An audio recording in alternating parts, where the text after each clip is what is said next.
Shalom saudaraku sekalian. Manusia tidak mungkin lepas dari problem. Manusia tidak mungkin lepas dari persoalan. Bahkan persoalan atau problem yang benar itu akan dialami seseorang bukan hanya selama di dunia. Di kekekalan pun ini menjadi masalah atau menjadi problem. Di surga pun menjadi masalah atau problem. Nah, problem apa yang di surga masih ada? Ya, bedanya memang problem itu kalau di dunia ini diusahakan dengan kesukaran, tapi kalau di surga tidak. Nah, problem apa itu? Problem itu adalah Tuhan sendiri. Tuhan itulah problemku. Nah, orang-orang pada umumnya yang dijadikan problem adalah sakit penyakit, belum memiliki jodoh, belum memiliki anak, belum memiliki pekerjaan, belum memiliki rumah pribadi, dan lain sebagainya. Tetapi orang percaya yang benar akan berkata, Tuhan, Engkau satu-satunya problemku. Problemku adalah bagaimana aku hidup menyenangkan Engkau dan tidak mendukakan hatimu. Itu problem. Nah, itu yang harus kita perjuangkan selama kita di dunia. Dan itu berat. Kenapa berat? Karena kita memiliki kodrat dosa. Sementara kita memiliki kodrat dosa, kita mau hidup seturut dengan kehendak roh. Padahal kehendak roh bertentangan dengan kehendak daging, sehingga terjadi pergulatan yang luar biasa. Nah, kita katakan ini, kita anggap ini problem karena kita menghadapi diri kita yang egois, yang masih mau dipuaskan atau disenangkan, sementara kita harus menundukkan diri sepenuh kepada Allah. Nah, ini problemnya. Oleh sebab itu, saudaraku, tidak mungkin kita tidak memiliki perjuangan. Pasti ada perjuangan. Ini yang dikatakan oleh Yesus, masuklah jalan sempit. Karena banyak orang berusaha tetapi tidak bisa masuk. Dan memang banyak orang yang dipanggil, sedikit yang dipilih. Jadi keselamatan yang Tuhan berikan kepada kita itu bukan sesuatu yang membuat kita dengan mudah masuk surga. Keselamatan membuat pintu surga terbuka. Tapi untuk masuk surga itu kita harus berjuang. Berjuang untuk menjadi manusia yang layak masuk kerajaan itu. Sama seperti kita dapat mobil. Mobil itu anugerah, kita tidak beli. Mobil itu kasih karunia. Tetapi untuk bisa mengendarai mobil itu, nah itu persoalannya. Kita harus belajar mengendarai mobil. Ini sama dengan keselamatan, sama persis. Keselamatan diberikan gratis, pintu surga dibuka. Tapi untuk masuk dan layak menjadi anak Allah itu perjuangan atau pergumulan, saudaraku. Nah, oleh sebab itu kita harus membebaskan diri dari segala problem. Kita tidak boleh menganggap sesuatu sebagai problem, kecuali apakah itu mendukakan hati Allah atau menyukakannya. Kalau saudara masih menjadikan segala suatu masalah, Anda akan terbelenggu di situ dan akan terseret masuk neraka. Tapi kalau saudara berkata, problemku hanya Tuhan, bagaimana aku bisa menyenangkan hatinya? Maka, saudaraku, kita akan diarahkan menjadi manusia yang hidup sesuai dengan pikiran dan perasaan Allah. Oleh sebab itu ya, jangan ada belenggu atau ikatan-ikatan yang membuat kita tidak fokus kepada Tuhan. Kalau kita membaca tulisan Paulus begitu ekstrimnya ya, dia berkata begini, sebab bagaimanakah engkau mengetahui, hai istri, apakah engkau tidak akan menyelamatkan suamimu? Atau bagaimanakah engkau mengetahui, hai suami, apakah engkau tidak akan menyelamatkan istrimu?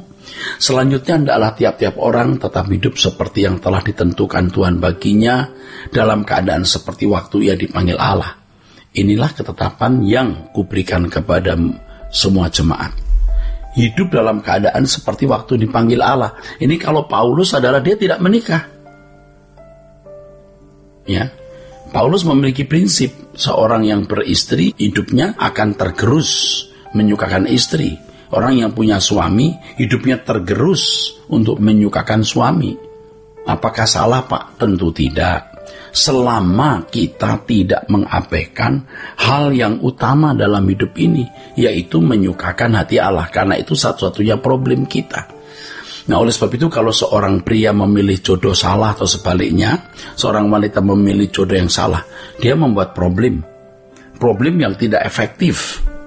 Ya, kecuali dia bertobat, lalu betul-betul Tuhan bisa pakai masalah rumah tangganya untuk menjadi alat Tuhan menyempurnakan dia, bisa. Anda malas, Anda korupsi, Anda mencuri, Anda jadi masuk penjara, Anda hidup susah, itu mengganggu. Mestinya kita tidak perlu mengalami problem itu. Makan sembarangan, pola makan sembarangan, sakit. Nah, ini juga membuat problem. Nah, bukan problem ini yang dikehendaki Allah, walaupun Allah bisa juga memakai semua masalah dan problem kita untuk mendewasakan kita. Nah, problem kita pada intinya adalah bagaimana kita menyukakan hati Allah.